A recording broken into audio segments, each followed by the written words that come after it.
विश्ववंदनीय तथागत सम्यक समृद्ध त्यांचा व्याख्यात असा धर्म, या धर्मावर आरूढ असणारा भक्तसंघ, या तीन रत्नांना माझा पंचाम प्रणाम. बोधिसत्व परमपूज्य डॉक्टर बाबासाहेब आंबेडकर यांच्या विचारांच्या प्रती संपूर्ण जीवन समर्पित आणि संबोधी बुद्धविहारातील संबंधित सर्व उपासक, श्रद्धा संपन्न उपासक, उपासिका, बालक तथा बालिका यांच्या प्रती मंगल मैत्री, मंगल भाव. आपण गेल्या 17-18 दिवसापासून भगवान गौतम बुद्धांची विचारधारा ऐकत आहोत, मनापासून ऐकत आहोत आणि मनापासून तिला आपण धारण करण्याचाही प्रयत्न करीत आहोत. की जे 3 महिने असतात वर्षावासातले, भिक्खूंचा एका ठिकाणी वर्षावास असतो, ते एका ठिकाणी थांबून आपल्या नियमाचं पालन करतात, अध्ययन करतात आणि उपासक उपासिकांना धम्म समजावून सांगतात. धम्म कशा प्रकारे आचरणात आणला पाहिजे आणि तो आपल्या जीवनात आल्याने आपल्या जीवनामध्ये कशा प्रकारचे पुण्यकर्म होतात याची पूर्ण जाणीव भिक्खू करून उपासक उपासिकांना सांगितली जाते, दिली जाते. आपण ते शांत चित्ताने ऐकता आणि मनोमन तसं मन तयार करता की मी या 3 महिन्यामध्ये भरपूर असं पुण्य संचित करीन, भरपूर असं पुण्य संचित करीन. जोपर्यंत माझं जीवन आहे तोपर्यंत मी याहीपेक्षा जास्त प्रमाणामध्ये पुण्याचा संचय करीन. पुण्याचा संचय करण्यासाठी मनाला शुद्ध, पवित्र आणि निर्मळ ठेवावं लागते, निर्मळ करावं लागते. मनामध्ये थोडी घाण माळ नाही पाहिजे, थोडे मन गढूळ नाही पाहिजे, थोडंही मन गढूळ नाही पाहिजे. गढूळ कशाला म्हणतात? दूषित विचार, वाईट विचार आपल्या मनामध्ये नसतात. आणि 3 महिने कठोर स्वतःला तपासलं पाहिजे, कठोरपणाने स्वतःला तपासलं पाहिजे. आपण जितकं स्वतःला तपासू तितकं आपलं कर्म चांगलं बनते, शुद्ध कर्म बनते, परिशुद्ध कर्म बनते, निर्मळ कर्म बनते. कर्म हे मनावर डिपेंड आहे. तुमचं मन ज्याप्रमाणे जसं मन विचार करते तसंच आपलं जीवन घडत राहतं. या 3 महिन्याच्या कालावधीमध्ये आता 15 दिवस तर गेले, पण पुढे जे 2.5 महिने राहिले, या 2.5 महिन्यामध्ये स्वतःलाच पाहायला शिका, स्वतःचं निरीक्षण करायला बघा, शिका आणि निश्चय करा, अधिष्ठान घ्या, संकल्प करा, सम्यक संकल्प. कसला संकल्प? पुण्य कमवण्याचा, पुण्य कमवण्याचा. अनेक लोक संकल्प करतात, मी धन दौलत मोठ्या प्रमाणात कमवीन. धन कमवण्याचा संकल्प केला जाते, पण आपल्या धर्मामध्ये पुण्य कमवण्याचा संकल्प केला जातो. धन कमवण्यासाठी जसं मेहनत, परिश्रम, कष्ट, बुद्धी, कौशल्याचा वापर केला जातो, इथे सुद्धा मेहनत परिश्रमच आहे, बुद्धीचंच कौशल्याचंच काम आहे. मेहनत म्हणजे कशाची मेहनत आहे? इथे परिश्रम नाही घ्यायचे, मेहनत याची घ्यायची आहे. जेव्हा जेव्हा माझ्या मनामध्ये वाईट विचार येतात ते माझ्या मनात कसे येतील नाही, वाईट कर्म करण्याचे माझ्या मनात विचार उत्पन्न होतात ते कसे येतील नाही, म्हणजे मनाची कसरत आहे, मनाची कसरत आहे. त्यामुळे कसरत करायची शिकायची आहे. पण कसरत करताना मेहनत आली, परिश्रम आला, कष्ट बी आले, मन बार वाईट विचाराकडे नाही, मन बार वाईट विचाराकडे नाही, पण आपलं मन चांगल्या विचाराकडे. आणि हे वाईट विचार कसे येत आहेत? हे कोणामुळे येतात, कशामुळे येतात? मी तर आता निश्चित पालन करत आहे, मी तर संकल्प केला आहे की मी पुण्य कमवणार आहे. पुण्य कमवण्यासाठी मी मेहनत करत आहे, परिश्रम घेत आहे, कष्ट घेत आहे. हे वाईट विचार कसे माझ्यामध्ये येतात? मला वाईट विचाराचं मी पाहिलं नाही, ऐकलं नाही, तरी येतात. म्हणजे मनाशी संघर्ष करत राहते. चांगले विचार कसे येतील असा प्रयत्न करत राहायचा. चांगले विचार आणि वाईट येणार नाहीत याची जाण ठेवायची. आपण सम्यक व्यायाम म्हणतो. सम्यक व्यायाम जे चांगलं आहे ते चांगलं राहू द्यायचं. पुन्हा चांगलं कसं आणता येईल तसं करायचं. सेव्ह करायचं. वाईट येऊ द्यायचंच नाही. वाईट जे आहे ते टाकायचं.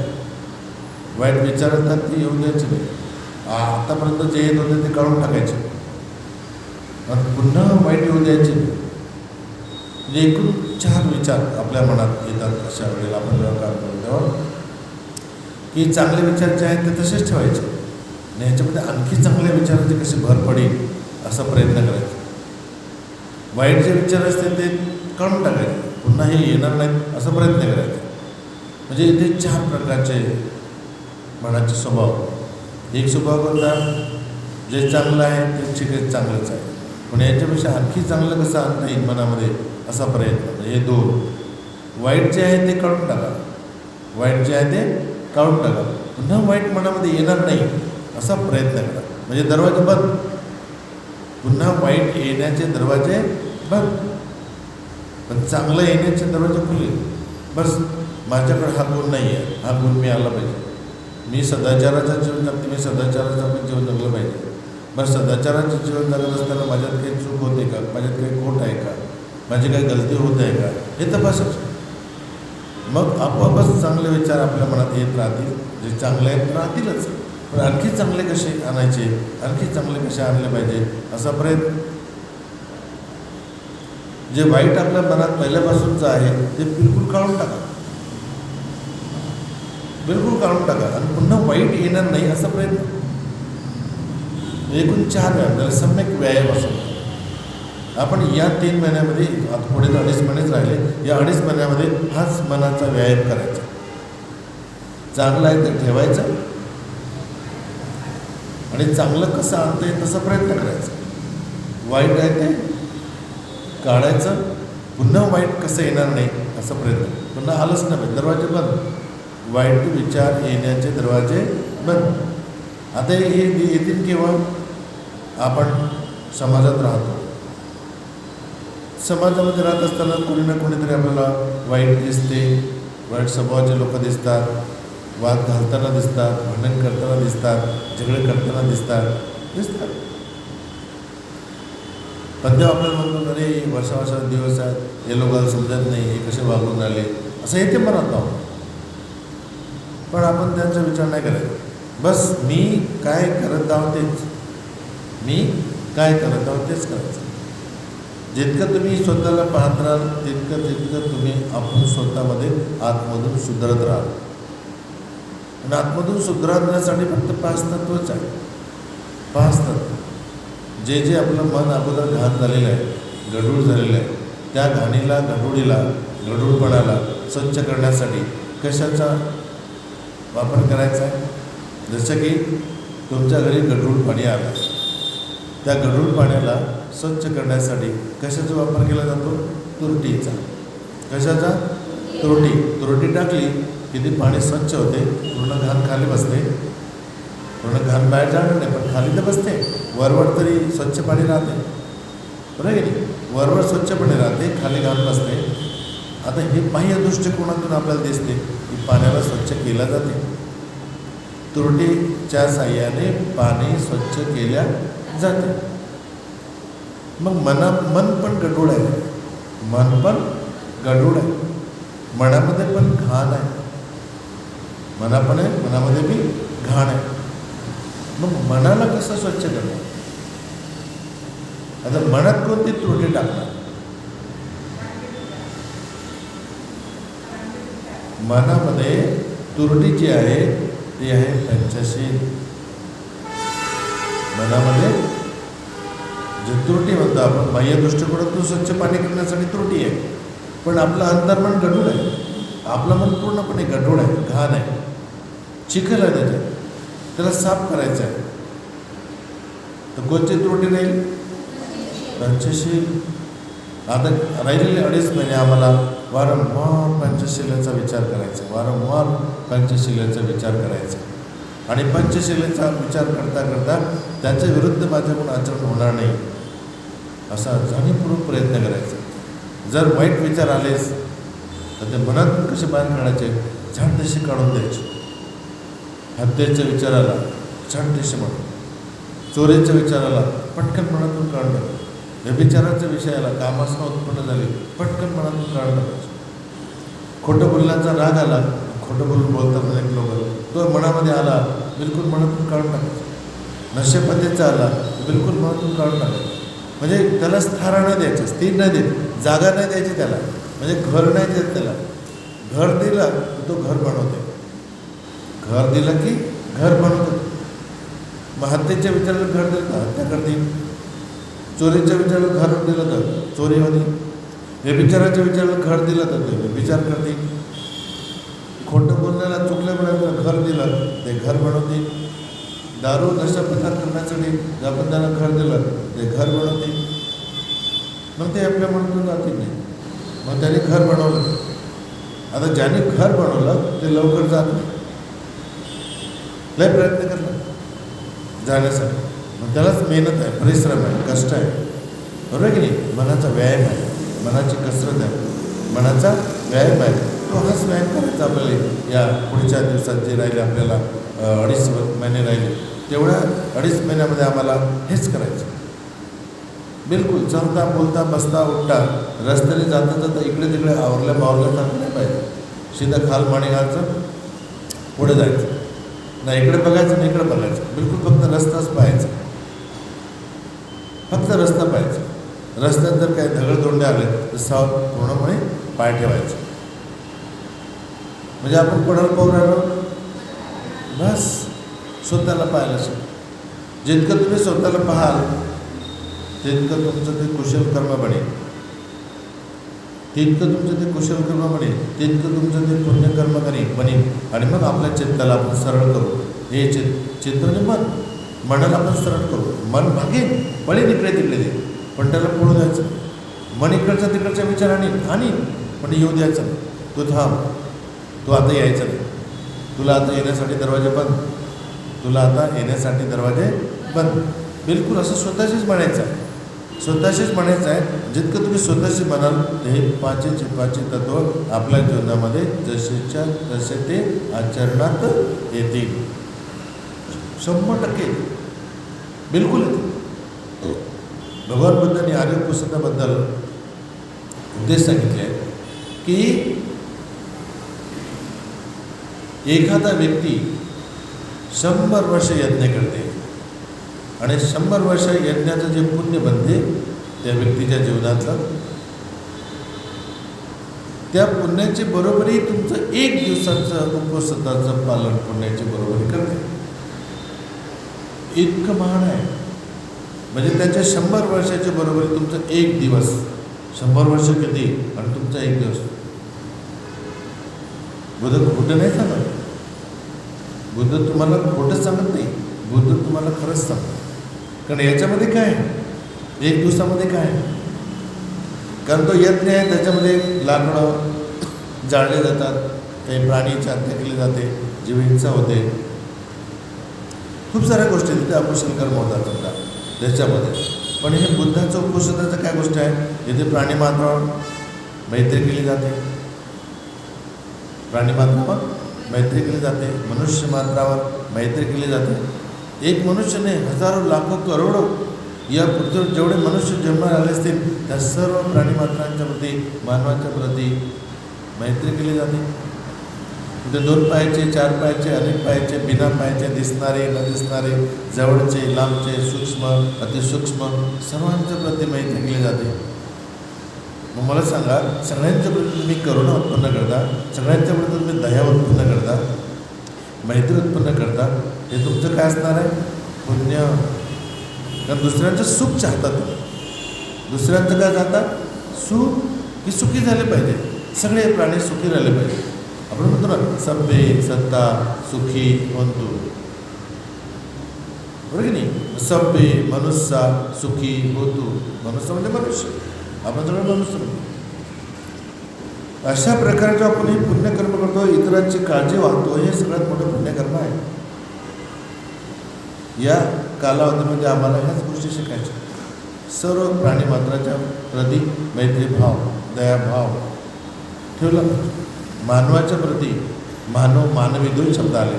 मानव मानवाला म्हटलं, मानवी स्त्रीला म्हटलं. असं मानव मानवी या संसारामध्ये या पृथ्वीवर जेवढे जन्माला आले असतील त्या सर्व मानव आणि मानवीच्या प्रती मैत्रीभाव, बालक बालिका यांच्या प्रती मंगलभाव, मैत्रीभाव, हे आपल्यासाठी मोठं पुण्य आहे.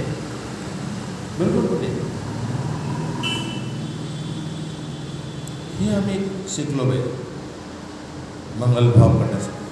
आता उद्या तुमचा नागपंचमीचा दिवस आहे. मला कोणीतरी उपासकांना सांगितलं, भद्रेची उद्या त्याच्याबद्दल सांगा. नागपंचमी आमच्या समाजातले लोक मोठ्या प्रमाणात करतात असं ऐकलं. नागपंचमी की आपला सण नाही. नागाचा उल्लेख आपल्या साहित्यामध्ये आहे, असं नाही की नाही. नागाचा उल्लेख आहे, पण नागाचा उल्लेख याचा अर्थ असं नाही की आम्ही त्याची पूजा करावी, त्याचा सण करावा, हे नाही. आपण त्याच्या मैत्री करावी. त्या जीवसत्वाशी, प्रत्येक जीवसत्वाच्या प्रती आमच्या मनामध्ये मैत्री असेल. मैत्री म्हणून अर्थ आपण म्हटलं, मी आता बिन पायाचे म्हणजे नागच. बिन पायाचे म्हणजे नागच. आपल्या मनात सदा कदा मी किती शब्द वापरले? 2 पायाचे, 4 पायाचे, अनेक पायाचे, बिन पायाचे, दिसणारे, न दिसणारे, लहान असतील, मोठे असतील, सूक्ष्म असतील, अतिसूक्ष्म असतील, अशा सर्व जीवांच्या प्रती आम्ही काय केलं पाहिजे? मैत्री केली पाहिजे. हे आमच्यासाठी सगळ्यात मोठं पुण्य करतं. हो, आणि हे असीम पुण्य आहे. बुद्ध याला असीम पुण्य म्हणतात. भावना करायची मनामध्ये की आता पावसाळ्याचे दिवस आहेत, हे आम्हाला तर घर आहे, आम्ही पावसापासून थंडीपासून आम्हाला घर आहे सुरक्षेसाठी. प्राण्यांना काय असेल, पक्ष्यांना काय असेल, व जे काही जीवसत्व आहेत ते पृथ्वीवर विचरण करतात, राहतात, त्यांचं काय असेल, ते कुठे राहत असतील, मग त्यांचं काय कर्म असेल बरं की त्यांना हे जीवन मिळालं. ही भावना जर मी त्या जन्मात असतो तर मला किती दुःख झालं असतं, मला थंडी आवडली नसती, मला पाऊस आवडला नसता, तर मी कुठे असतो, मी काय केलं असतं. म्हणजे अशा प्रकारे आपण भावित व्हायचं आहे. भावित मी दुःखी झालो असतो की नाही, माझे सर्व प्राणी दुःखी झाले असतील की नाही, पावसाच्या वेळेस दुःखी होत असतील की नाही, पक्षी दुःखी होत असतील की नाही, इतका पाऊस येत आहे त्या पावसात ते भिजत असतील, त्यांच्या अंगावर थंड पाणी पडत असेल, वारा जोरात वाहत असेल, त्यांची काय अवस्था असेल, प्राण्यांची, पक्ष्यांची, छोट्या छोट्या जीवजंतूंची काय अवस्था असेल. म्हणजे असं भाव जितका आपल्या मनामध्ये असा भाव आणतो आपण की तो भाव आपल्या मनात ठेवला पाहिजे. बिलकुल जितका तो भाव आमच्या मनात येईल आणि जितका आपण भावित होऊ, म्हणजे अनुभव येईल, त्यांच्याप्रती दया उत्पन्न होईल, करुणाभाव उत्पन्न होईल, तेच मैत्री आहे. आपण अशी मैत्री करत नाही, आपण अशी मैत्री करत नाही. पण बुद्ध म्हणतात अशी मैत्री करा, कारण बुद्ध स्वतःच करायचे. बुद्ध स्वतः करायचे. सर्व प्राणी मात्रांच्या प्रती त्यांच्या मनामध्ये मैत्री भाव असतो. आता उद्याचा जो दिवस आहे तुमचा, आता तुम्ही करताच म्हणता सण सवा, काय काय बनवतं त्या दिवशी मला नाही माहिती, पण करतात. अनेक लोक नागाची पूजा करतात, पण मातीच्या, दगडाचे, लाकडाचे, आणि तो जिवंत आला की त्याला मारून टाकतात. जिवंत जर घरामध्ये आला तर मारून टाकतात. साप आला काय, आणि पूजा करतं मग ते मातीचा बाजूला असेल त्याची पूजा, लाकडाचा असेल त्याची पूजा, जवळ आला की लांब, जर जिवंत आला जवळ तर लांब लांब. तो मातीचा आहे, तो दगडाचा आहे, समजा लाकडाचा आहे, तर मग त्याला कुंकू लावणे, त्याला दूध पाजणे. ते दूध पित का? ते लाकूड दूध पिते का? माती दूध पिते का? दगड दूध पिते का? नाही पित. समजा जे ओरिजिनल असतील काही लोक असं फिरवतील उद्याच्या दिवशी जे साप पाहू मग ते खरं दूध पिते का ते दूध नाही. त्याचं जेवण ते नाही, त्याचं जेवण मांस आहे, त्याचं जेवण मांस आहे. हे मोठ्या गोष्टी आहेत. तो दूध पित नाही, अजिबात नाही. त्याच्या तोंडात जर त्या मालकाला जो कोणी त्याला पकडून त्याला लहानचं मोठं करते किंवा त्याच्यावर तो पैसा कमवते, जर समजा चुकून त्याच्या तोंडात त्याने ओतलंही, समजा त्याचे दात त्यांनी काढलेले असतात, ओतलं बी तर तो बिमार पडेल. त्याचं जेवण नाही ते, त्याचं जेवण नाही आहे. त्याचं जेवण ते नसल्यामुळे ते त्याला हे कसं काय पचन, त्याला हे पचणार नाही. म्हणजे त्याला उलट दुःख देणं आहे, त्याला त्रास देणे. जे लोक आता असं करतात हे लोक त्रास देतात, हे मोठं पाप आहे. आणि दुःखी होत आहे तो, दुःखी होत आहे ना तो जीव. मग आता जे लोक अशा प्रकारची भावना परंपरा ठेवत असतील त्यांच्या जीवनात कोणतं कर्मबळी उद्याच्या दिवशी? उद्याच्या दिवशी जे लोक अशा प्रकारची भावना, दूध पाजा बा, त्याची सेवा करा, अमकं करा, खात तर काहीच नाही ते, दूध तर पेतच नाही ते, तरी पण प्रयत्न करतील काही लोक, बरोबर आहे. मग ते जे जे लोक करतील त्यांच्या जीवनाशी खेळतील ते त्यांचं पुण्य असेल की पाप असेल? दुःखी झाला तो, त्याच्या मनाच्या विरुद्ध गोष्ट उभं राहील ना. त्या सापाच्या मनाच्या विरुद्ध गोष्ट उभं राहिली. मग मनाच्या विरुद्ध गोष्ट झाली तर तो दुःखी राहील की सुखी? तुमच्याही मनाच्या विरुद्ध जर गोष्ट झाली किंवा तुमच्या मनाच्या विरुद्ध बोलल्या गेलं तर तुम्ही कशा? हां, ज्या अर्थात तुम्ही जसे दुःखी होता तर तो होणार नाही का? आता ही जी परंपरा आहे ती चुकीची आहे. हा व्यवसाय जोडला याच्या मागे व्यवसाय जोडलेला आहे. मग त्या दिवशी अनेक लोक काय काय बनवतात, पुरणाच्या पोळ्या बनवतात, अजून काय काय बनवतात, खीर बनवतात, अजून काही पदार्थ बनवतात, बरोबर आहे. 2-4 लोकांना जेवण बी देतात, असं काहीतरी करतात. मग त्या दिवशी आपले 2 पैसे जास्तच खर्च होतात. काही लोक कपडे घेतात, त्या दिवशी कपडे बी घेतात, झाला खर्च आमचा. दुकानाचा फायदा, कपड्यावाल्याचा फायदा, धान्यवाल्याचा फायदा, बरोबर की नाही. म्हणजे अनेक गोष्टी त्या ठिकाणी हे सणाशी जोडलं म्हणजे आम्ही इथे जास्तीत जास्त आमच्या खिशातला पैसा खर्च करतो. याच्याशी जोडला तर प्रत्येक सण. आता त्याच्यापुढे तुम्ही राखी, काहीच कामाची नाही राखी ही, तरी पण बाय आपल्या भावाच्या हातात राखी बांधते आणि काय म्हणतात, माझा भाऊ माझं रक्षण करते. आता मला सांगा, तुम्ही राहता तुमच्या नवऱ्याच्या घरी आणि तुमचा भाऊ राहते तुमच्या बापाच्या घरी. तुम्ही 24 घंटे तुम्ही आपल्या नवऱ्याजवळ राहता. सुख आहे दुःख आहे कोण करते? नवराच करते. तुमचा भाऊ येईल का? येते भाऊ? मग कसं काय समजायला म्हणजे काय? अरे नवऱ्यालाच बांधा राखी, तुम्ही माझे रक्षण करते आहात. नवऱ्यालाच बांधा, तुम्ही माझे रक्षण करते आहात. माझ्या सुखादुःखात तुम्ही मला मदत करणारी आहात. माझं मरण येईपर्यंत, माझं जीवन असेपर्यंत तुम्ही माझी सगळी काळजी घेणारी आहात. तुम्ही त्यांच्याशी मैत्री करा ना.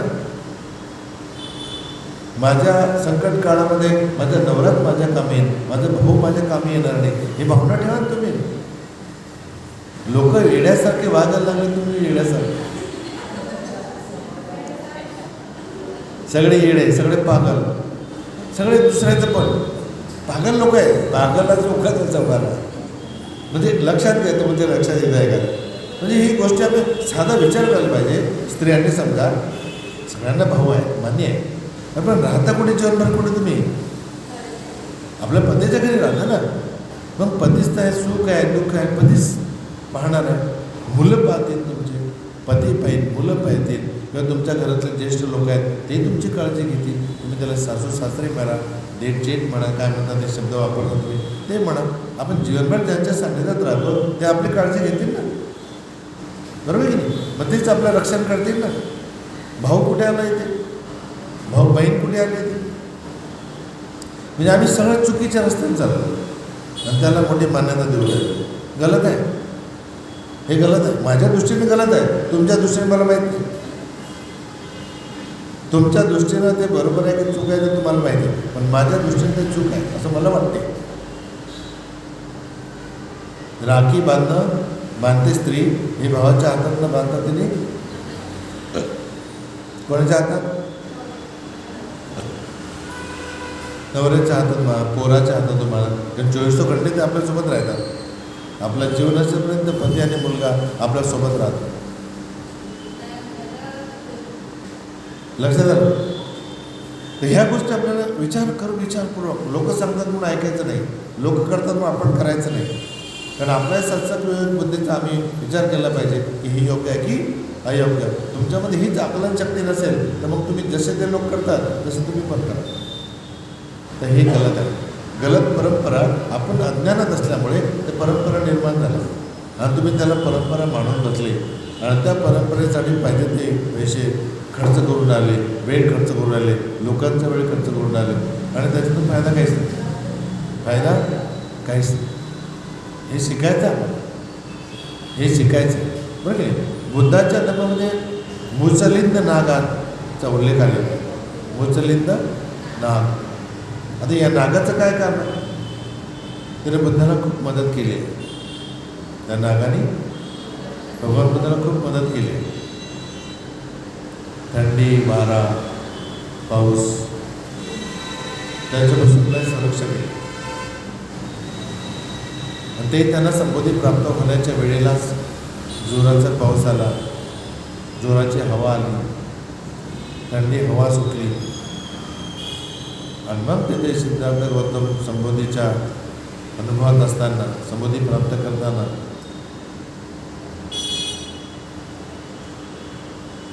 त्याच्या अंगावर मुचलिंद नागाने पणा केला आहे. त्याला हवा लागू नये, त्याला पाणी लागू नये. पूर्ण शरीर त्याने झाकून घेतलं होतं. पूर्ण शरीरला ते गुंडाळून घेतलं होतं की याच्या शरीराला एकही पाण्याचा थेंब लागता कामा नाही, थंड्या हवेचा स्पर्श होता कामा नाही. म्हणजे त्यांचा आपल्या धर्माशी संबंध आहे, पण तो मैत्रीयुक्त भावनेने, मैत्री. त्यांनी पण मैत्रीयुक्त भावनेनेच भगवान बुद्धाला त्यांनी लिपटून घेतलं होतं. भगवान बुद्धाची थंडी वाऱ्यापासून सुरक्षा करण्यासाठी तितक्या वेळ भगवान बुद्ध ते ध्यान साधनेत बसलेले होते. त्यांनाही माहीत नाही पाऊस आला का, हवा आली काय, हे आलं काहीच नाही.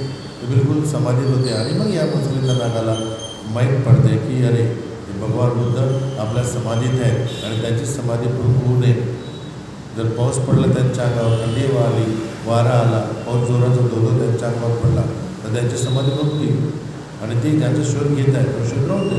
मग हे मुचलिंद नागाने पूर्ण शरीराला गुंडाळून घेतलं, जेणेकरून भगवान बुद्धाला हवेचा स्पर्श होता कामा नये, पाण्याचा स्पर्श होता कामा नये, थंड हवेचा स्पर्श होता कामा नये. अगदी बिलकुल घरात जसं आपण राहतो तसं त्या मुचलिंद नागाने भगवान बुद्धाला गुंडाळून घेतलेलं होतं. म्हणून त्याचं योगदान आहे आपल्या धर्माशी. पण मैत्रीच आहे. त्यांनी मैत्री केली भगवान बुद्धावर आणि भगवान बुद्धानं पण मैत्री केली त्यांच्यावर. तर आपलं मैत्रीपूरचं नातं असावं की मी तुझं मंगल व कल्याण बाबा, तुला हे तुझ्या कर्माने जीवन मिळालं आणि त्या कर्माने जीवन मिळाल्यामुळे आज तू किती कष्टाचं जीवन, दुःखाचं जगत आहे याची कल्पना मला आहे, मला त्याची जाणीव आहे. अशा प्रकारचा करुणा भाव आपण त्या प्राण्याच्या प्रती केला पाहिजे.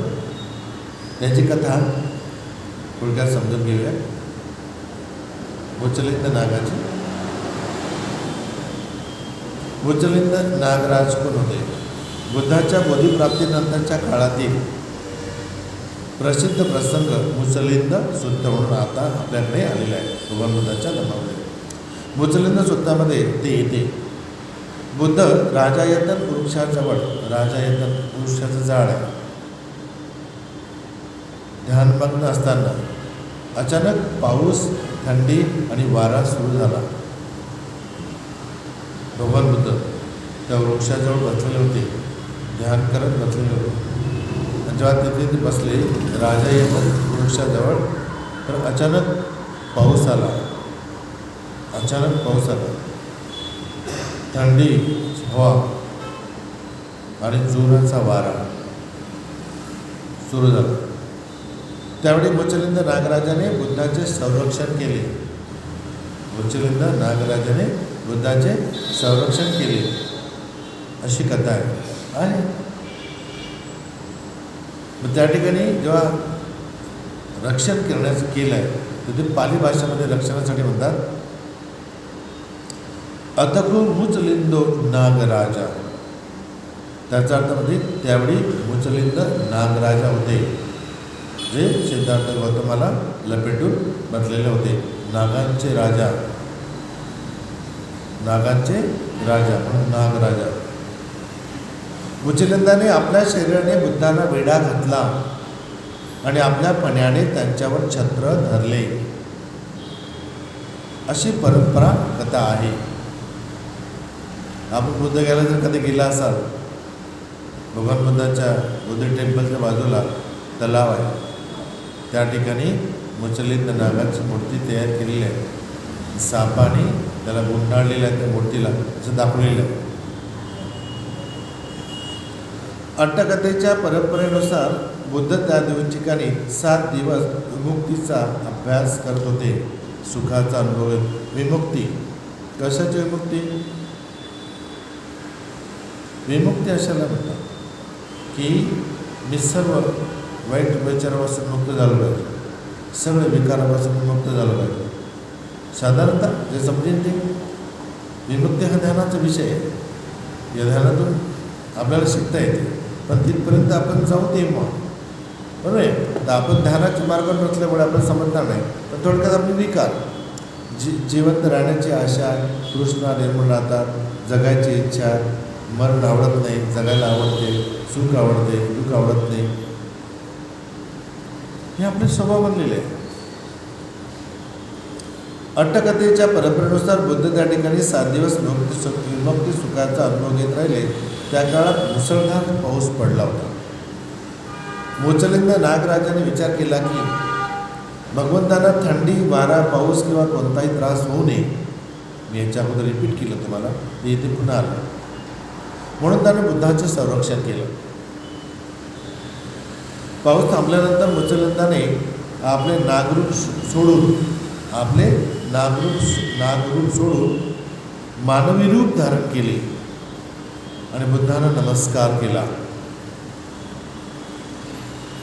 बघा, म्हणजे बघा, हे जेवढे प्राणी पक्षी जातात ते मानवातूनच जात असतील की नाही जात असतील?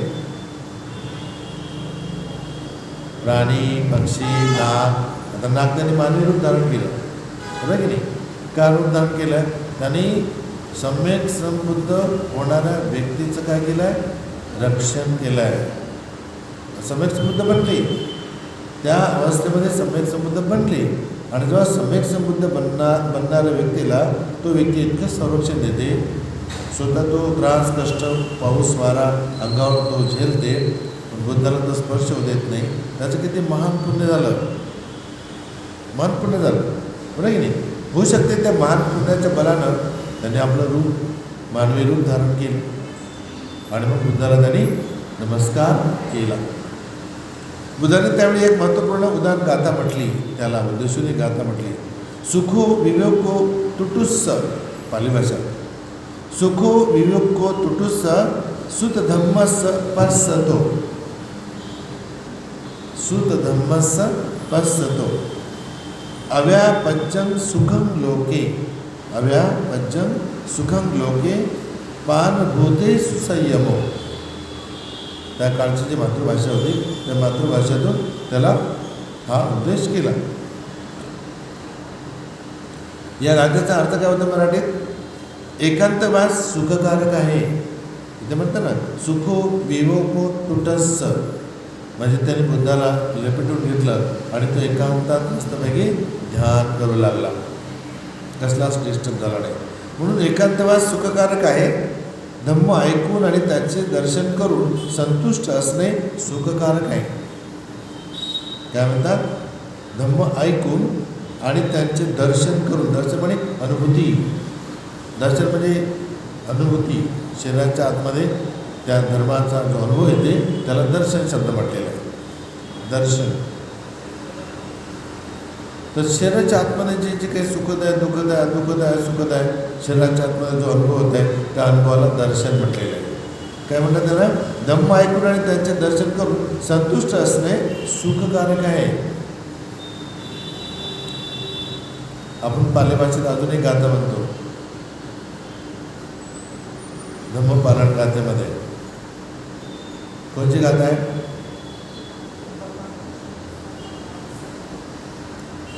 धम्मपालनमध्ये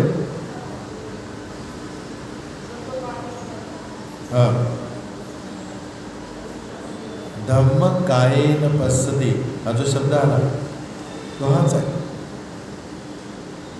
धम्म कायेन पश्यति म्हणजे जे जे ऐकतो त्या ऐकण्याचा अनुभव घेतो, त्या अनुभवाला म्हटलं दर्शन. ही गाथा कशी आहे? धम्मचारी सुखम सेती अस्मि लोके परम विच नतावता धम्म धरो यावता बहुभासती योच अपंपी सुत्वान. योच अपंपी सुत्वान म्हणजे ऐकणे. योच अपंपी सुत्वान धम्म कायेन पश्यति. धम्म कुठे आहे? कायेमध्ये आहे. कायेवर त्याचा अनुभव आहे. याचा अर्थ तो आहे धम्म ऐकणे. धम्म कायेन पश्यति म्हटलं की नाही? बरं, धम्म ऐकून आणि त्याचे दर्शन करून संतुष्ट असणे सुखकारक आहे. जगातील प्राणीमात्राविषयी अहिंसा आणि संयम ठेवणे सुखकारक आहे. म्हणजे त्यांची हिंसा करू नका, त्यांची हिंसा करायची नाही असं त्याचा अर्थ. या गाथेचा मुख्य उद्देश अहिंसा, संयम, विवेक आणि सर्व प्राणीमात्राविषयी मैत्री असा आहे. म्हणजे आपलं मैत्रीयुक्त जीवन जगायचं आहे. सर्व प्राणीमात्रांच्या प्रती संयमित राहायचं आहे. मंगलभाव मनामध्ये आपल्या मनात उत्पन्न करायचं आहे सगळ्या प्राणीमात्रांच्या प्रती. मग पुढे म्हणतात नागपंचमीशी याचा काय संबंध आहे? नागपंचमीशी याचा काय संबंध आहे का? नाही. म्हणजे तिथे पॉईंट आला की हे जे आपण धम्म कायेन पश्यति म्हणतो इथे नागपंचमीचा काय आला का अर्थ? नाही आला. मुचलिंदाची कथा बौद्ध साहित्यात आहे, परंतु नागपंचमी साजरी करा असा बुद्धाचा आदेश या सूत्रात नाही. नाही म्हणतात ते, नाही.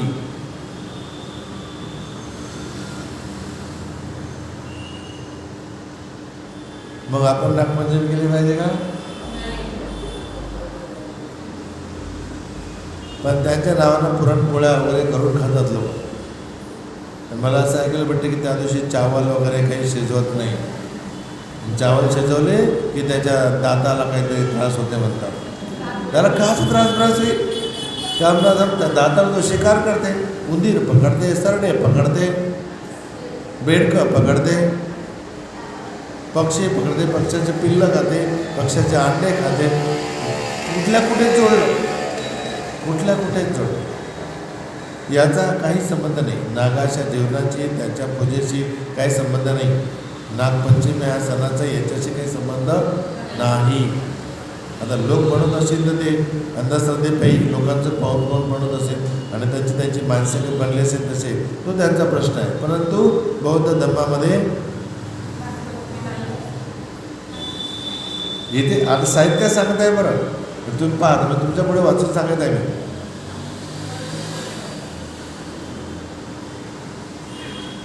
नागपूजेच्या परंपरा भारतात बुद्धाच्या काळापूर्वीपासून चालू झाल्या आहेत. नागाची पूजा विविध समाजामध्ये अस्तित्वात होत्या. बौद्ध साहित्यातही नागांना स्थान मिळाले. त्यामुळे पुढील काळात नागाचे बौद्ध कला, कथा आणि लोकपरंपराशी संबंध निर्माण झाले. त्याच्याशी सुरू झाले लोक. आता कोणी मातीचा देव, कोणी लाकडाचा देव, कोणी म्हणजे असं, तर त्याची पूजा करायला लागलं तर करा. म्हणजे चुकीची परंपरा एकदा लोकांमध्ये मांडली, लोकांनी ते ॲक्सेप्ट केली, ते करतात म्हणजे करतात. मग एक प्रकारचा तो सण पडला आणि तो प्रसिद्ध झाला, नावारूपाला आला आणि मग त्याला लोक दरवर्षी मग नागपंचमी. मग या दिवशी भात खाऊ नका, पुरणाच्या पोळ्या खा. आता बघा, जर त्याचा तो आता कोणाला आवडणार नाही की त्याचं जे खाद्य आहे ते खाद्य आपल्या हातात त्याला चालू शकतो का? आपण त्याच्या जवळ बी जाणार नाही. तर त्याची पूजा कशी करणार? नाही करत. तर ही जी परंपरा निर्माण झाली ते विचार जर केला तर चुकीचे, विचार जर केला तर चुकीचे. हां, तुम्ही त्या दिवशी सर्व नागांना आपल्या मनात आणा. जेवढे नाग जाती असतील, जेवढे नाग पाहिले असतील, त्या सर्व नागांच्या प्रति मंगलमैत्री करा, मैत्री करा. कळव तुमचं काय कर्म आहे. तर तुम्ही तिकडे गेले, ना हात ना पाय, चालताना किती तकलीफ होत असेल, तुम्हाला पोटानं चालू लागते, तुम्हाला किती त्रास होत असेल, तुम्हाला जेवण मिळत नाही, तुम्ही हत्या करता, तुम्ही हत्येवर तुमचं पोट चालते, तेव्हा पोट भरते, म्हणजे एक जीव दुसऱ्या जीवाला खाते. हे काय कोणतं कर्म आहे बाबा की तुला असं जीवन मिळालं?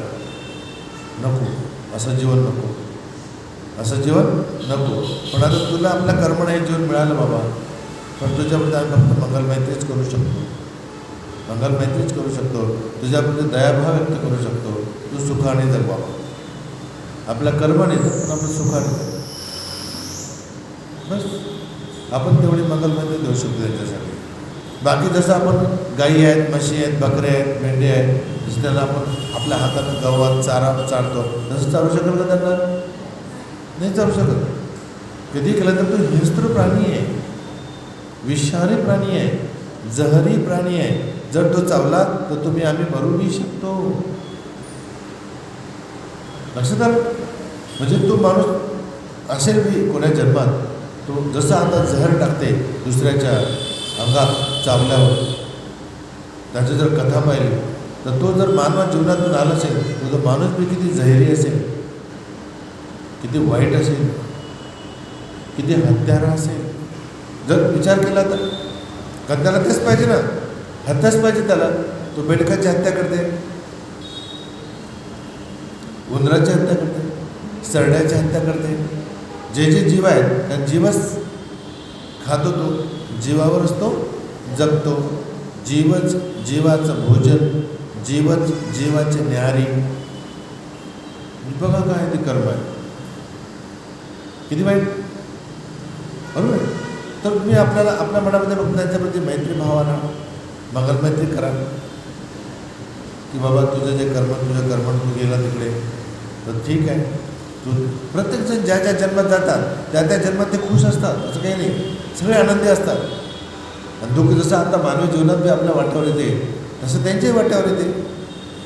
बरोबर की नाही? जसं आपल्यासाठी जगण्यासाठी अन्नाचा शोध लागला, अन्नावर जगतो, त्यांच्यासाठी बी अन्न आहे. निसर्गानं सगळ्या जीवसत्वांसाठी अन्नाची व्यवस्था केलेली आहे. ते बरोबर जगतात.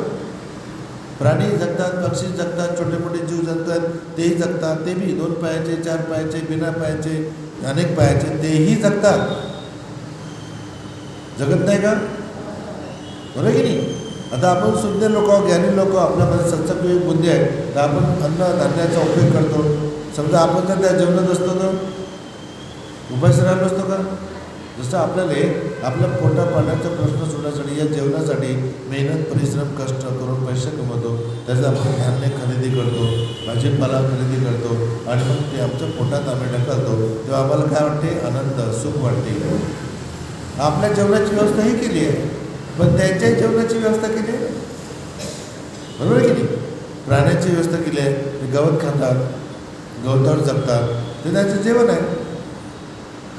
पक्ष्याचं जेवण आहे, फळं फुलं आहेत, काही किडे पण खातात, छोटे मोठे किडे टिपून खातात, ते जेवण आहे.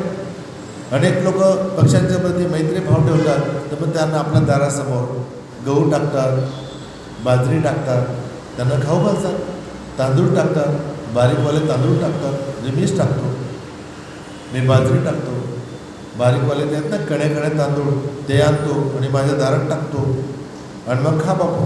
पण ते पक्षीच नाही खात, ते खारुताई पण येते खायला. खारुताई तुम्ही त्याला काय म्हणता? हां, खिराडी येते तिथं खायला.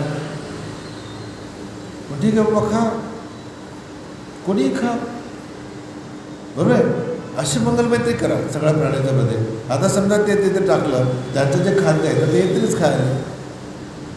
पक्ष्याचं खाद्य आहे काय येतील. आता ती खिराडी ती खाते तर ती बी आली. आता तिच्याच ठिकाणी अजूनही कोणता प्राणी आला असता त्याने पण खाल्लं असतं. म्हणजे ते सुखी राहिले असते. बरोबर. हां, म्हणजे अशी सेवा करा, अशी सेवा करा की या सेवेमुळे त्यांना आनंद मिळेल, सुख मिळेल, त्यांना जीवन जगण्याला सहाय्य होईल. आता त्या सापासाठी काय करता तुम्ही सांगा बरं? करू शकतात काही? नाही करू शकत. लक्षात आलं?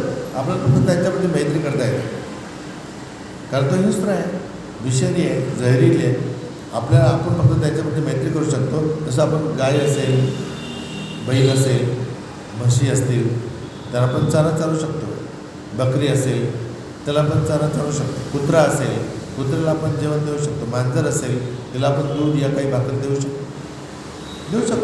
पक्षी आहेत त्यांना आपण धान्य टाकू शकतो, कडधान्य टाकू शकतो. त्याला बारीक बारीक जे त्याला खायच्या लायकीचं आहे ते आपण अशा आपण सेवा करू शकतो त्यांची. आणि ते केली पण पाहिजे, ते आपण केली बी पाहिजे. ते बी पुण्याचं आहे, असं नाही की नाही आहे, बिलकुल पुण्याचं आहे. मग अशा प्रकारच्या प्राणीमात्रावर मैत्री करा. जिथे जिथे ज्यांच्या प्राणीमात्राला काही भोजन देता येते समजा ते तुम्ही देण्याचा प्रयत्न करा. ते आपल्यासाठीचं पुण्यकर्म आहे.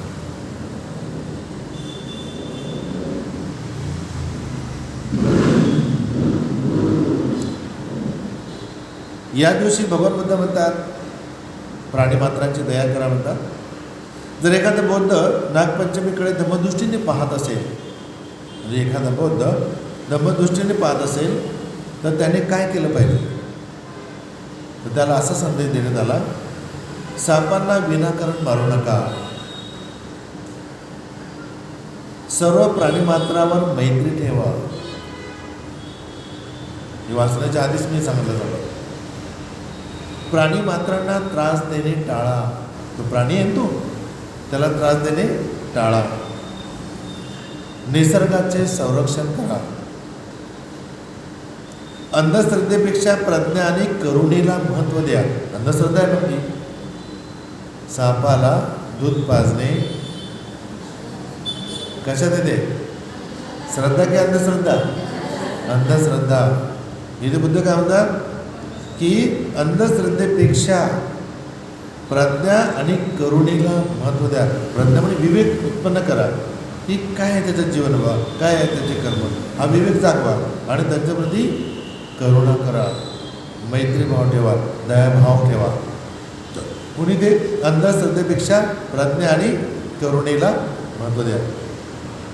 बुद्धाने सांगितलेल्या अहिंसा आणि संयमाचा आचरणात उपयोग करा. अहिंसा म्हणजे कुठल्याच प्राण्यांची हिंसा करायची नाही. प्राणी तो बी आहे, हिंसा करायची नाही, तर त्याचा संयम ठेवा. म्हणजेच नागाला दूध पाजणे किंवा चमत्कारिक शक्तीची अपेक्षा करणे हा बौद्ध धर्माचा मुख्य संदेश नाही. गोष्ट आहे का? पुन्हा नागाला दूध पाजणे किंवा चमत्कारिक शक्तीची अपेक्षा करणे हा बौद्ध धर्माचा मुख्य संदेश नाही. तर सर्व जीवांबद्दल करुणा ठेवणे हा धर्माचा दृष्टिकोन आहे. काय ठेवले पाहिजे आपण? करुणा ठेवली पाहिजे, मैत्री ठेवली पाहिजे सगळ्यांच्या प्रती. हा दृष्टिकोन आहे धम्माशी. ना की त्याला बा मी दूध पाजलं तर काहीतरी चमत्कार होईल, मग तो असा होईल तसा होईल, अमका देईन दमका, असा ह्या गोष्टीत पडायचं नाही. त्यांचा श्रद्धा पडायचा नाही. बुद्ध काय म्हणतात आपल्याला? अंधश्रद्धेपेक्षा काय करा? प्रज्ञा जागृत करा, प्रज्ञेचा विकास करा आणि करुणेला महत्त्व द्या. करुणा उत्पन्न करा, दयाभाव उत्पन्न करा. कोणाच्या प्रती? सापाच्या प्रती. सापाच्या प्रती, सापाबद्दल सांगितलं आहे. तर सापाच्या प्रती मैत्रीभाव ठेवा, करुणा उत्पन्न करा. सर्व जीवाबद्दल करुणा ठेवणे हा धम्माचा दृष्टिकोन आहे. जर एखादा बौद्ध नागपंचमीला या दृष्टिकोनातून पाहत असेल तर त्यांनी अशा प्रकारचे मनामध्ये भाव निर्माण करावे. मोचलिंदाने बुद्धाचे संरक्षण केले. बुद्धाने नागाला आशीर्वाद देऊन नागपूजेची पद्धत सुरू केली असा अर्थ काढणे योग्य नाही. बघा पुन्हा आहे का? मुचलिंदाने बुद्धाचे संरक्षण केले. नाग आहे तो. मुचलिंदाने बुद्धाचे संरक्षण केले. बुद्धांनी नागाला आशीर्वाद देऊन नागपूजेची पद्धत सुरू केली असा अर्थ काढणे योग्य नाही. नाही तर मग आपण बाप्पा सिद्धार्थ गौतमाला त्या नागानं सगळं घेतलं ना, त्याला सुरक्षा केली, बोली तर थंडीपासून वाऱ्यापासून याच्यापासून त्यांचं संरक्षण केलं, मग आपण त्याची पूजा केली पाहिजे ना, असा अर्थ नाही, असा अर्थ निघत नाही. त्याऐवजी भगवान बुद्ध काय म्हणतात, जिथे करुणा आहे तिथे मैत्री आहे. एक वाक्य. जिथे अहिंसा आहे तिथे धम्म आहे. धम्म मार्ग असला तर तो हिंसा करणार नाही, अहिंसा राहील ते. जिथे संयम आहे तिथे सुख आहे. म्हणजे सुखाचं जीवन जगण्यासाठी संयम घ्यावा लागेल आपल्याला. आपल्या वास्तविक जीवनामध्ये कुठल्याही गोष्टीचा उधळपणा करायचा नाही. बिलकुल संयमित राहा, बिलकुल संयमित राहा. जितकं संयमित राहता तितकं आपल्या वाट्यावर काय येईल, सुख येईल असं सांगतो. म्हणून नागपंचमीच्या दिवशी बौद्ध व्यक्तीने सर्व प्राणी मात्र सुखी होत असा मैत्रीभाव निर्माण करावा. बघा शब्द कसा आला. म्हणून नागपंचमीच्या दिवशी बौद्ध व्यक्तीने, नाव उल्लेख आला, बौद्ध व्यक्तीने सर्व प्राणी मात्रा प्रति मैत्रीभाव करावा. आणि म्हटलंय सर्व प्राणी मात्र सुखी होत. आपण पाली भाषेमध्ये म्हणतो सबे सत्ता सुखी होंतु, सबे सत्ता सुखी होंतु. म्हणजे इथे याचा अर्थ काय सांगितला, सर्व प्राणी मात्र सुखी होत असा भाव म्हणत आणावा. कोणत्या दिवशी? दूध बीत पाजणे हे गडबड आहे, पाजायचं नाही आणि भाव पण ठेवायचं नाही. आपण त्यांच्यासाठी फक्त मंगल मैत्री करू शकतो, म्हणजे इतकंच करा. खा प्या म्हणा त्याच्या नावानं. कोणाला खायची इच्छा असेल एरवी पण खाता येते आपल्या, असं काही नाही. पण त्या दिवशी जरा त्याला आपलं मनात ठेवून आपण बनवतो, पुरणपोळ्या बनवतो, खीर बनवतो, काय काय बनवतात, भजेवडे करतात. भजेवडे तर काही खास नाही म्हणा, हां जे काय बनवतात ते त्या म्हणजे सण आहे बा म्हणून बनवा, म्हणून खा, बरोबर की नाही. त्यांच्या नावानं त्या दिवशी तुम्ही खाता, वडे भजे पुरणाच्या पोळ्या, खीर खाता, अजून काय काय खाता तुम्ही, किती खाता, खात राहा. तर इथे बुद्धांनी आपल्याला म्हणजे आपल्या धर्माच्या दृष्टीने जर विचार केला तर ह्या सगळ्या गोष्टी आपल्यापुढे मांडलेल्या आहेत. मग आता आपण त्यात उद्याच्या दिवशी सर्व नाग जातीच्या प्रती मैत्रीभाव ठेवा आणि सोबतच त्यांच्यासोबत जेवढे प्राणी आहेत त्या प्राण्यांच्या प्रती पण मंगलमैत्री करा. आता सगळे प्राणी मात्र म्हटलं की आपण बी आलो त्याच्यामध्ये, बरं की नाही. अशा प्रकारे ही या ठिकाणी आपल्याला माहिती सांगण्यात आली आहे. ते मी वाचली आहे आणि तुम्ही ते ऐकले आहे. याच्यातून म्हणजे तुमच्यामध्ये प्रज्ञा उत्पन्न झाली असेल, विवेक उत्पन्न झाला असेल किंवा आम्ही ते सण सवार केले पाहिजे की नाही केले पाहिजे आणि नेमकं त्या दिवशी आम्ही काय केलं पाहिजे, बरोबर की नाही. इथे हा अत्यंत महत्त्वाचा एक शब्द आलेला आहे, तो तुम्ही नेहमी ध्यानात ठेवा. कोणता? की या ठिकाणी आपल्याला ऐकायला भेटलं की अंधश्रद्धेपेक्षा काय करा, अंधश्रद्धा